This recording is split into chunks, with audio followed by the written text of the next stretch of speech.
मैं बहुत सारे ऐसे एंकर हैं कि जिनको मैं समझता हूं कि वो अपने साफ्ती इक़्तिदार में बहुत तगड़े हैं। उनमें से एक मंसूर अली खान साहब भी हैं, लेकिन यहाँ शायद उनकी तहकीक नहीं थी। हम क्यों बोले? लोग कहते मौलवियों ने शोर डाल दिया। अब आप मुझे बताओ कि जब 295 298 जो हमारा आईन है जो मना करता है इन कादियानियों के कि वो अपने इस गंदे मजहब की तशहीर और इशाअत नहीं कर सकते, तो जब उस कानून पर कदगन लगे और जज ये उसके खिलाफ फैसला करे और आयतों को कोट करे, तो मुझे आप बताइए कि हम उसके खिलाफ नहीं बोलेंगे? और अगर ला इकराह फी दीन के दीन में सख्ती नहीं है तो इमरान खान को जेल क्यों भेजा है? इद्दत का निकाह का केस है, उसको तुमने सजा किस वजह से दी है? और मंसूर अली खान साहब और दीगर इस तरह के जो एंकर पर्सन है, और हम उनसे भी गुजारिश करते हैं मेहरबानी किया करें, वो मुतावले न होया करो। दोस्तान गिरामी, गुज़श्ता दिनों chief justice of Pakistan justice Qazi Faez Isa साहब ने मिर्जाइयों के हवाले से एक मुकदमा जो उनके पास पेश हुआ उसका उन्होंने फैसला किया, और उस पर आप लोग देख रहे हैं कि इस वक्त पूरे पाकिस्तान में वो साफ ट्रोल हो रहे हैं, और जितने लफ्ज लानता पाण जो मौका है कोई पाई जा रहे हैं, कोई सोशल मीडिया पे, कोई कहां अपना अपना गम और गुस्से का इजहार कर रहे हैं। अब जज साहब की तरफ से वजात कल आप लोगों ने देखी कि जज साहब आप चीखी पाकी लगाई हुई है, अब चीखें मार रहे हैं कि नहीं जी मेरा ये मतलब नहीं था और वो मतलब ही नहीं था। हैरानगी की बात है, बजाय इसके कि बंदे से अगर कोई गलती हो जाए और उस पर वो रुजू कर ले और अपने अल्फाज वापस ले ले, उसके बजाय जनाब उज़्रे क्या कहते हैं कि उज़्रे गुनाह बदतर अज़ गुनाह का मिस्दाक अब काजी फायज ईसा साहब अललियां तललियां कर रहे हैं। उस हवाले से पाकिस्तान के मुख्तलिफ इदारों के लोग भी और हमारी कम्युनिटी भी दो तरफ जो है ना वो बढ़ चुकी है। बाज़ लोगों के जहन में ये है कि क्योंकि ये फायद ईसा पीटीआई का मुखालिफ और नून लीगियों का करीब है, लिहाजा ये इसमें पीटीआई वाले कर रहे हैं। बाज़ कहते हैं कि जी फायद ईसा ने फलां मजहबी जमात के खिलाफ एक एक्शन लिया था, लिहाजा मौलवी इस वजह से उसके जो है ना वो खिलाफ हैं। और इस वजह से इस वक्त हम देख रहे हैं कि मीडिया के ऊपर भी एंकर भी दोनों तरफ बटे हुए हैं। कोई कहते हैं कि इसने गलत किया और कोई उसके माशाल्लाह हमायती बनकर या उसके तरफ से जवाब दे रहे हैं।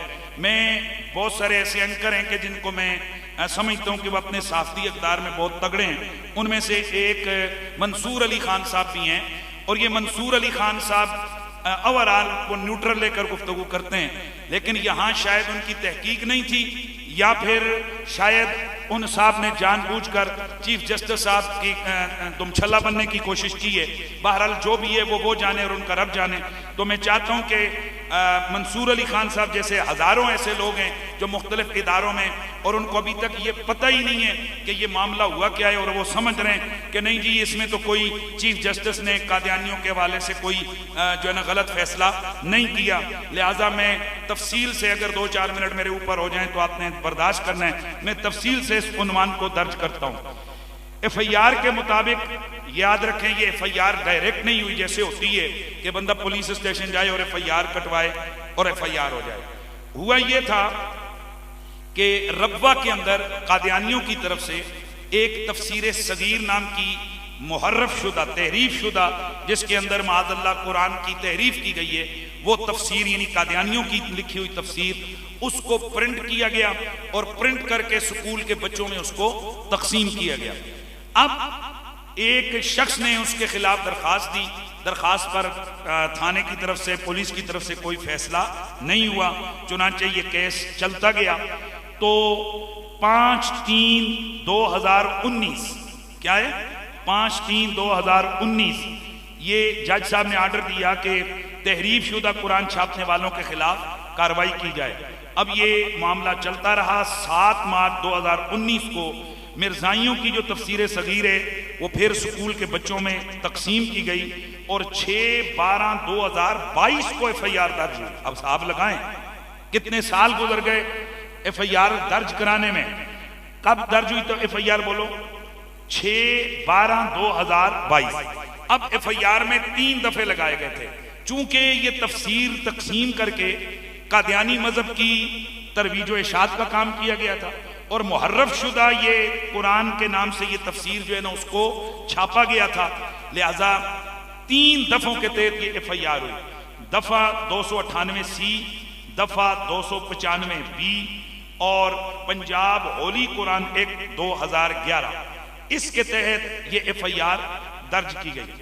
अब पंजाब एक्ट जो 2011 है उसके मुताबिक कुरान मजीद की जो तहरीफ कर रहे बगैर सरकारी इजाजत के जो कुरान छापे या तहरीफ करके कुरान को छापे, तो उसके हवाले से ये था कि उसके लिए 3 साल की कैद है। तवज्जो है सबकी, कितनी?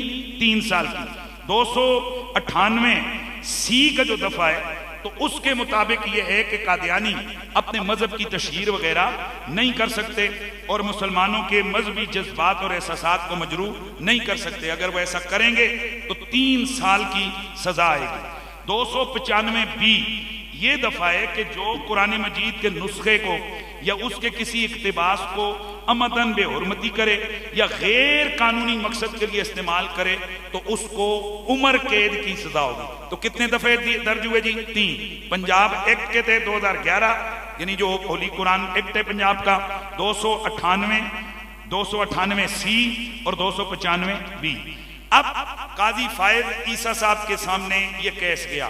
फर्स्ट ऑफ ऑल सारे लोग इस बात को समझिए कि ये जो मुकदमा है ये नहीं है कि छोटी कोर्टों से ये केस भुगत के सुप्रीम कोर्ट में गया है, नहीं, ये ट्रायल कोर्ट यानी अभी ये केस ट्रायल कोर्ट में निचली कोर्ट में चल रहा है।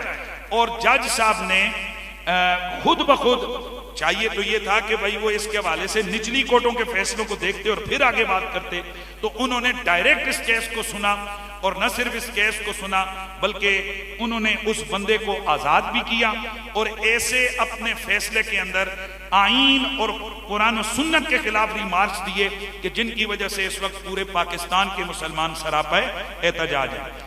नंबर 1, इस फैसले में गड़बड़ काजी फायद ईसा ने क्या की है? नंबर 1, मुद्दई को बोलने का हक नहीं दिया, अदालत ने उसको डांट दिया, शट अप कॉल दे दी। वकील ने बोलना चाहा, उसके लिए भी उसको टाइम नहीं दिया और हत्ता कि उसने कहा कि मैं पुलिस और गार्ड्स को बुलाओ और उसका उठाकर इसको मैं तुम्हें जेल में डाल दूंगा। यानी ये रवैया था किसका? काजी फायद ईसा का। वकील बार बार कहता रहा जनाब या सास नोयत का केस है, इसके लिए टाइम दे दें और आराम से इस केस को सुने। लेकिन उस दिन मुबैना तौर पर जज साहब की अदालत में विजिट के तौर पर गोरे आए हुए थे, तो जज साहब ने उनको खुश करना था, इस वजह से उन्होंने ना आओ देखा ना ताओ देखा, न बास वकीलों की हुई और उन्होंने ठग करके उसका फैसला दे दिया। नंबर 2, अपने फैसले में पैराग्राफ नंबर 1 में जज साहब ने कुरान एक्ट का, यानी वो जो ऊपर मैंने बयान किया पंजाब कुरान एक्ट, उसका जिक्र करते हुए ये गलत तहरीर किया कि ये सेक्शन 2019 से पहले सेक्शन 9 और सेक्शन 7 नहीं था। हालांकि ये सेक्शन 9 और सेक्शन 7 उससे पहले भी मौजूद था। ये 2011 में ये दोनों सेक्शन 2011 से मौजूद हैं कि जिनमें सजा बोलिए 3 साल है। वो अलग बात है कि 2021 में उसमें अमेंडमेंट हुई, लेकिन सेक्शन तो ऑलरेडी उसमें क्या है, ये पहले से मौजूद है। नंबर 3, जज साहब ने पंजाब एक्ट 2011 का जिक्र किया, लेकिन उन्होंने इस बात को जिक्र नहीं किया कि कुरान एक्ट 2011 के मुताबिक कादियानी कुरान की इशाअत और इसके कारोबार से मुंसलिक हो ही नहीं सकते, क्योंकि वो तो आईन पाकिस्तान के तहत काफिर है और काफिरों को कुरान छापने की इजाजत नहीं है। और मुल्जिम ने तहरीफ शुदा तर्जुमा कुरान पाक की इशाअत पंजाब बोर्ड की इजाजत के बगैर की, और जो सेक्शन 7 की खुली क्या थी, खिलाफ वर्जी थी। जज साहब यहाँ खामोश रहे, न जाने किस वजह से उन्होंने इस चीज को जिक्र नहीं किया। नंबर 4, जब मुल्जिम 7 जनवरी 2023 को गिरफ्तार किया गया तो उस वक्त उसके जो माले मुकदमा उससे बरामद किया गया, उसमें से वही कुरान के तहरीफ शुदा नुस्खे बरामद हुए, जिसका मतलब यह है कि 2019 में तो उसने वो गड़बड़ की, लेकिन उसके बाद मुसलसल ये जुर्म करता रहा, जिस वजह से आज भी उसके घर से वो जो माले मुकदमा के तौर पर वो तहरीफ शुदा नुस्खे बरामद हुए। अब दिसंबर 2022 में जब तफ्तीशी अफसर के सामने बयान दिया गया, उसमें भी ये बात मौजूद है कि मुल्जिम ने वो जो कुरान मजीद की तहरीफ शुदा तफसीर है तो उसकी इशाअत और उसकी दर्स व तदरीस जारी रखे हुए। लिहाजा जज साहब का ये कहना कि 2021 का बना हुआ कानून है तो 2023 में वो कैसे नाफिजुल अमल हो सकता है, जबकि वो जुर्म 2019 में किया गया ये दो गड़बड़े हैं। एक तो ये कि ऑलरेडी ये कानून 2011 का बना हुआ है, और दूसरी बात ये कि चलो हम मान लेते हैं, लेकिन 2021 के बाद जब उसको गिरफ्तार किया गया, उसका माले मुकदमा लिया गया, तो तब भी तो वो जुर्म मौजूद था। लिहाजा यहां जज ने इस बात को नजरअंदाज किया। नंबर 5, जज साहब ने आइन के आर्टिकल 20 के तहत मुल्जिम को रिलीफ दिया कि इस आर्टिकल को उन्होंने पढ़ा कि हर शहरी को अपने मजहब की पैरवी करने, उसकी तबलीग करने का हक होगा। हर शहरी, हर मजहबी गिरोह और उसके फिरके को अपने मजहबी इदारे कायम करने और बरकरार रखने और इसका इंतजाम कायम करने का हक हासिल है। और ये हवाला देकर जज साहब ने कहा कि ये जो आइन की शिक है, ये इजाजत देती है कादियानियों को कि वो अपना जो इन्होंने एक्टिविटीज की हैं वो करें। हालांकि ये जज भूल गया कि आर्टिकल 19 के अंदर ये वजाहत मौजूद है कि हर शहरी को पाकिस्तान की सालमियत, अमन आमा, तहजीब या अखलाक के मफाद के पेश नजर कानूनी पाबंदियों के ताबे रहकर हर शख्स को आजादी इजहार राय का हक हासिल है। यानी शेख 19 क्या कहती है कि हर बंदा सब कुछ बोल सकता है, लेकिन मुल्की दिफा के इदारों के खिलाफ नहीं।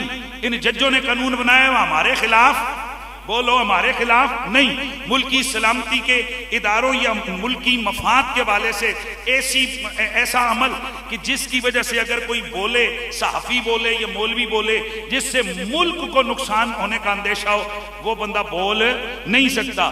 तो जब मुल्क के हवाले से हर बंदे को हर बात कहने की इजाजत नहीं, तो इसी तरह आर्टिकल 20 के अंदर हर मजहबी गिरोह को सब कुछ छापने वापने की इजाजत नहीं है। लिहाजा वाज़ेह तौर पर यह बात साबित होती है कि मजहबी आजादी उसको हासिल है, लेकिन कानून के ताबे रहकर है, कानून के, रियासत के कानून से बगावत करके नहीं है। अब दफा 260 यानी दफा 260 कादियानियों को गैर मुस्लिम करार दे रही है। ये आइन है। पीछे मैंने क्या कहा, आर्टिकल 20 क्या कहता है कि उनको आजादी हासिल है मजहब की, लेकिन आइन के तहत पाबंद रहकर। अब आइन क्या कहते हैं? आइन कहते हैं 260 के अंदर कि कादियानी काफिर हैं, और 298C और 298B के अंदर कादियानियों पे कदगन लगा दिया गया, यानी इन पर पाबंद कर दिया गया कि ये अपनी मजहब की किसी भी शायर को इस्लामी शियार के साथ रख नहीं सकते, मस्जिद नहीं बना सकते, मस्जिद नहीं नाम रख सकते, न ये कुरान, कलमा, नमाज, अपनी इबादत का नाम, यानी ये कोई भी मुसलमानों वाला शियार इख्तियार नहीं कर सकते। तो अब वो जो जुर्म उस कादियानी ने किया, वो जुर्म क्या था? उसने अपने मजहब की तशहीर की, जिसको हमारे इन 298C और 298B और 298C और 298B इन्होंने उस पर क्या किया हुआ है? कदगन लगाया। तो अब इन दो दफों की खिलाफ वर्जी उस FIR में साबित होती है कि उस कादियानी ने इन दो दफों की खिलाफ वर्जी की। उसको पाबंदी थी कि वो कुरान की इशाअत नहीं कर सकता। नंबर 2, उस पर पाबंदी थी कि वो अपने मजहब की तशहीर नहीं कर सकता। उसने जब ऐसा किया तो अब जज साहब की, जिसे कहते हैं ना बेगैरती कहो या जहालत कहो, जो मर्जी ये कहो, वो ये है कि उन्होंने फैसले में पंजाब एक्ट 2011 को तो डिस्कस किया, 298 और 295 को आपके वाले साहब डिस्कस करेंगे, इसको खा गया। और अब अगली बात, जज ने जो कुरान पाक की आयतों को कोट किया, अब उसकी तरफ से वजाहत आ रही है कि नहीं, हम तो आइन के तहत उनको हमने कहा मजहबी आजादी हासिल है। अरे भाई, इसमें कौन सी नई बात आपने कर दी है? अगर ये मजहबी आजादी आइन के तहत उनको हासिल है, तो जो तुमने कुरान पाक की आयतें कोट करके ये तासुर दिया है कि इन सबको जनाब अपनी मजहबी अक़दार अपनाने की क्या है? इजाजत है। और तुमने आयतें पढ़ी हैं, ला इकराह फिद्दीन, दीन के अंदर कोई सख्ती नहीं है। जज काजी फायज ईसा साहब, ला इकराह फिद्दीन हर जगह पर फिट नहीं की जा सकती। ला इकराह फिद्दीन का मतलब यह है कि आप गन पॉइंट पर किसी को इस्लाम में दाखिल नहीं कर सकते, आप किसी को मजबूर नहीं कर सकते कि वह इस्लाम में आए। हमने कब गन पॉइंट पर मिर्जाइयों को कहा है कि तुम कलमा पढ़ो? हमने कब गन पॉइंट पर किसी ईसाई को इस्लाम में दाखिल करने की कोशिश की? हमने कब गन पॉइंट पर किसी हिंदू को इस्लाम में दाखिल करने की कोशिश की? और अगर ला इकराह फिद्दीन के दीन में सख्ती नहीं है, तो इमरान खान को जेल क्यों भेजा है? मेरे ख्याल में आपको समझ नहीं आई। भाई हुदूद जो उसने जो इद्दत का निकाह का केस है उसको तुमने सजा किस वजह से दी है कि इसने इस्लाम की खिलाफ वर्जी की है, कि इद्दत के दौरान निकाह करने से इस्लाम रोकता है, इस वजह से तुमने उसको सजा दी है। और फिर जानियों को सजा देते हो, शराबियों को सजा देते हो, तो फिर वहां क्यों नहीं ये पढ़ते हो ला इकराह फिद्दीन कि जी बंदा जो मर्जी ये करे ना ना। जब बंदा इस्लाम के दामन में दाखिल होता है उस पर इस्लाम की पाबंदियां लागू होती हैं। जैसे जब आप किसी मुल्क की सरहद के अंदर दाखिल होते हैं तो उस मुल्क का कानून आपकी तरफ क्या होता है, मुतवज्जे होता है और आपको पाबंद करता है कि तुमने मेरा एहतराम करना है। तो अब काजी फायज ईसा साहब इन्होंने जो खराबियां की उसमें एक ये खराबी भी है कि 298 और 295 का जो दफा FIR में लगा हुआ था जज साहब ने उसका सिरे से नाम ही फैसले में नहीं लिया। और दूसरी बात ये जो MD लोगे कादियानी वो इस ऑर्डिनेंस ये जो मैंने ऊपर बताया कि जिसमें इनके ऊपर कदगन लगाई गई कि ये अपने मजहब की तशहीर वगैरह नहीं कर सकते हैं। आप हैरान हो गए जी जब ये मुल्क में अकलियत है तो इनको मजहब की तशहीर की इजाजत क्यों नहीं? और भाई उसकी वजह यह कि इनका अपना मजहब है ही कोई नहीं। कादियानियों का अपना अलग से वो कहते हैं मजहब है ही कोई नहीं। यानी आज अगर कादियानी मुत्तफका तौर पर ये कहें कि ठीक है हम काफिर हैं और हम आईने पाकिस्तान की उस दफे को मानते हैं 260 को कि हम क्या हैं, काफिर हैं, वो ये खुद को काफिर मानते नहीं, वो खुद को कहते हैं हम मुसलमान हैं। तो अब जब उनका अलग से कोई मजहब ही नहीं तो फिर कैसे कहा जा सकता है कि जनाब उनको मजहब की आजादी दो? किस मजहब की आजादी दो? इस वजह से उनका जो नबी जिसको वो कहते हैं उसकी अलग से तो वो कहते हैं जी मैं मुसलमान हूं, और ये खुद भी क्या करते हैं, इस्लाम का दावा करते हैं। गोया सबसे पहले कादियानियों की बदमाशी ये है कि वो इस पाकिस्तान के इस आइन की शिक और दफा को मानते ही नहीं। तो जो अकलियत पाकिस्तान के आइन ही को न तस्लीम करे, उस अकलियत के लिए यह कहना कि ला इकराह फिद्दीन और हर शहरी को मजहबी आजादी है, ये किस तरह ठीक हो सकता है? और काजी साहब ने या उनकी जहालत है या फिर उन्होंने जानबूझकर ऐसा ड्रामा किया है। वगरना 1993 में इस ऑर्डिनेंस के खिलाफ जब कादियानी सुप्रीम कोर्ट में गए तो सुप्रीम कोर्ट ने 5 जजों पर मुश्तमिल 5 दिन की हेयरिंग हुई, 5 दिन समाप्त की उस बेंच ने। और उसके बाद जो उस बेंच ने फैसला दिया, जरा उस फैसले को आप सुने। और उसमें उन्होंने क्या करार दिया, कितने जजों ने? 5 जजों ने। उन्होंने कहा कि अगर इंतजामिया या कानून एक MD कादियानी को अवाम में शायर इस्लाम के इजहार या इस्तेमाल की इजाजत देता है तो ये ऐसे है कि इसके अंदर से एक और रुश्दी तख्लीक करने की इजाजत दी जाए, और ये मुल्क में खाना जंगी करवाने के क्या है, मुतरादिफ है। अब उसूली और कानूनी तौर पर एक जज का फैसला और एक तरफ हो DB का फैसला, यानी 2 जजों का फैसला, और एक तरफ क्या हो, एक जज का फैसला। तो जो 2 जजों का फैसला है वो नाफिज होता है, और एक तरफ कोर्ट के 5 जजों का फैसला हो। तो जब ऑलरेडी 1993 में इस केस के हवाले से 5 जज ये बात करार दे चुके कि कादियानियों को पाकिस्तान में मजहबी आज़ादी इस हवाले से नहीं दी जा सकती कि वो अपने मजहब की तशरीह और मिर्ज़ा कादियानी की उन गंदी और कुफर से भरी हुई किताबों की वो तशहीर करें, तो फिर काजी फायज ईसा ने किस इख्तियार के तहत ये फैसला दिया है? और सबसे बड़ी बात, वहां आईनी पिटीशन को निपटाया था उन 5 जजों ने, और यहां एक जमानत के केस में काजी फायज ईसा साहब ने इतनी बड़ी ज्यादती की है। और फिर जज साहब ने, काजी फायज ईसा साहब ने, जैसे मैं पहले बता चुका, दफात 295 और 298 की कोई वजाहत वगैरह नहीं की है। और हम ये समझते हैं कि ये वाज़ेह तौर पर जब एक सुप्रीम कोर्ट का फैसला आवाम के सामने आता है तो वो फैसला निचली कोर्टों के लिए नजीर बनता है। तो अब हम क्यों बोले, लोग कहते मौलवियों ने शोर डाल दिया। अब आप मुझे बताओ कि जब 295 298 जो हमारा आइन है जो मना करता है इन कादियानियों के कि वो अपने इस गंदे मजहब की तशहीर और इशाअत नहीं कर सकते, तो जब उस कानून पर कदगन लगे और जज ये उसके खिलाफ फैसला करे और आयतों को कोट करे, तो मुझे आप बताइए कि हम उसके खिलाफ नहीं बोलेंगे? भाई बोलो, हमारा उसके खिलाफ बोलना बनता है कि नहीं बनता? तो अब मुझे बताओ, यहाँ नून लीग या लामीम ये इमरान खान का चक्कर है या यहाँ पर खत्म नबूवत का मसला है? बताओ, यहाँ पर किसी सियासत का मामला है? अरे आप सब लोगों को पता है हमारा सियासत के साथ ताल्लुक नहीं है। इसी फायद ईसा के कई फैसलों की वजह से मैं समझता हूं पाकिस्तानी शहरी होने के नाते कि मुल्क के अंदर तबाहियां आई हुई हैं इस वक्त। अजीब और गरीब इसने बदमाशियों के फैसले दिए। हम नहीं बोले भाई वो सियासत है, हम उसमें नहीं जा रहे हैं, लेकिन जब कितनी दीदा दलेरी से पाकिस्तान जैसे मुल्क में तुम यूं दिन दहाड़े खत्म नबुव्वत के तहफ्फुज़ के कवानीन पर डाका मारोगे तो तुम्हें कोई ललकारेगा नहीं। और आज ये कहते हैं जी कि ऐसे सोशल मीडिया अकाउंट्स को बैन किया जा रहा है और ऐसे सोशल मीडिया अकाउंट्स चलाने वालों को जनाब गिरफ्तार किया जा रहा है जो काजी फायद ईसा के खिलाफ बोले। और मैं सदके जावा बिल्ली थैले से बाहर आई ना, यानी काजी फायद ईसा के खिलाफ बोले गए दो जुमले तुम्हें बर्दाश्त नहीं है, तुम लोगों को गिरफ्तार कर रहे हो, तो हम खत्म नबुव्वत के खिलाफ किया गया फैसला कैसे कबूल कर सकते हैं? अजीब बदमाशी है। यानी एक करप्ट किस्म का जज अगर उसके गलत फैसले के खिलाफ कोई आजादी है इज़हार राय का हक इख्तियार करे आर्टिकल 19 के तहत, तो वहां उसे गिरफ्तार किया जाए। हम पूछते हैं फायद ईसा साहब किधर गया 19 के बाद आर्टिकल 20? मैं एक मजहबी लीडर हूं, मैं एक मजहबी रहनुमा हूं, तो आर्टिकल 20 मुझे इजाजत देता है कि मैं मजहबी आजादी के साथ अपनी मजहब की बातों को बयान करूं।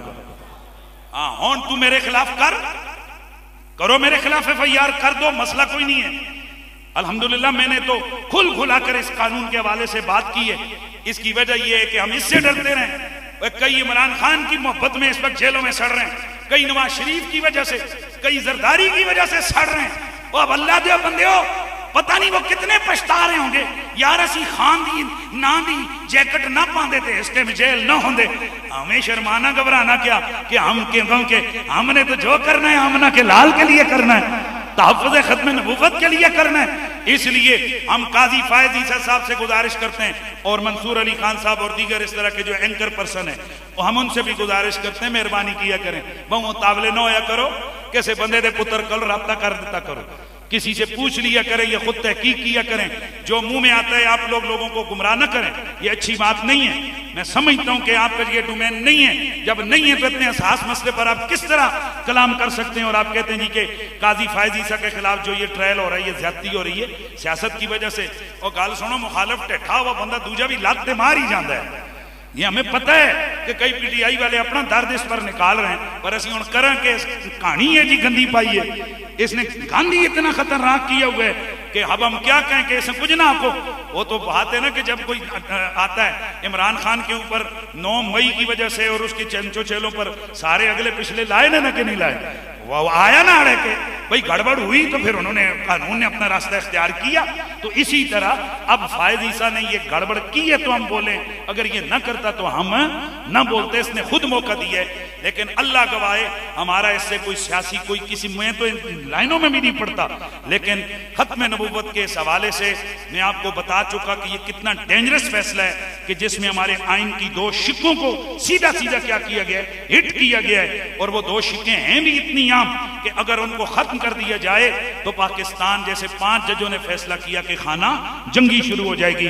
मैं आप तमाम लोगों से यही कहूंगा, पाकिस्तान हमारा मुल्क है, हम अल्हम्दुलिल्लाह हम पुरअमन लोग हैं। और ये दुनिया ने देखा है बदनाम मजहबी लोगों को करते हैं, ओ जी मजहबी दहशतगर्द तो फलाना। जितना गंद पाकिस्तान में सियासी लोगों ने डाला है ना, ये सब लोगों ने देखा कितना जलाओगे राओ फलाना फलाना, फलानी मई और 12 मई और 9 मई और 18 मई और 5 अप्रैल और 17 मार्च जो सारे सुने के नहीं सुने, तो जी रही सही कसर सी पुत्र 9 नहीं 8 फरवरी हो ना भाई ना 9 नहीं 9 को था इलेक्शन, 9 को था, 8 फरवरी तू यार ना करना यार, 8 फरवरी जी रही सही कसर सी तुसी सारिया ने कट देती। बहरहाल हम उस तरफ नहीं जाते हैं। आपसे ये गुजारिश करेंगे, आपको मालूम है कि मैं हमेशा मुल्की इदारों के बका के हवाले से और इदारों के हमेशा अपनी मुल्की सलामती के इदारों की हिमायत की बात हमेशा करता हूँ, आप लोग इसको जानते हैं। लेकिन खुदा की कसम सबकी इज्जत है, पर आमना के लाल की इज्जत के बाद सबका अदब करेंगे, पर हुजूर के अदब के बाद जिसे मेरे नबी की खत्म नबुव्वत का हया नहीं है ज्यादा से ज्यादा क्या हो सकता है? शूट कर दो, गोली कर दो, जेल डाल दो, पर साड़ियां जदों लाशां आणगियां ना जनाजे उठणगे रब की कसम है पूरे शहर में ताजदार खत्म नबूवत जिंदाबाद के नारे लगन। ये छोड़ दो, हमारे जनाजों से भी हमारे मिशन की तकमील होती नजर आएगी इंशाअल्लाह। तो हमने अपने वतन के अंदर किसी दुमछल्ला नहीं बनना है, किसी ऐसी ताकत का जो पाकिस्तान उजाड़ने के तरफ हो। पॉजिटिव कानून के दायरे में रहकर हमने एहतजाज करना है, किया है और इंशाअल्लाह आइंदा भी करेंगे। हम ये अपनी आवाज़ हमने मुक़्तदर इदारों तक पहुँचा दी है। उम्मीद है कि अब अकल ठिकाने आ गई है फ़ायज़ ईसा साहब के, जो उनकी तरफ से एक दिन में 2 प्रेस रिलीज जो है ना वो जारी किए गए। अल्लाह दे बंदे इसकी इज्जत नहीं कटती, तू कह दे यार मेरी तवज्जो नहीं थी तो दोबारा इसको रिवर्स कर ले और इसको बेहतर इसके साथ वजात के साथ फैसला दे दे। हमें तेरे से कोई जाती जंग नहीं है। अल्लाह करीम हम सब की हाजिरी कबूल फरमाए। ताजदारे खत्म नबुव्वत, ताजदारे खत्म नबुव्वत, ताजदारे खत्म नबुव्वत, ताजदारे खत्म नबुव्वत, ताजदारे खत्म नबुव्वत, ताजदारे खत्म नबुव्वत। बोला बोला ताजदारे खत्म नबुव्वत, ताजदारे खत्म नबुव्वत। काफर काफर, मिर्जाई काफर, काफर काफर, काफर काफर, काफर काफर, कादियानी काफर, काफर काफर, काफर काफर। ए पुत्र मेरे खिलाफ ऐसे तुसी नहीं पर्चा कट सकते हो, ये आईने पाकिस्तान में लिखा हुआ है।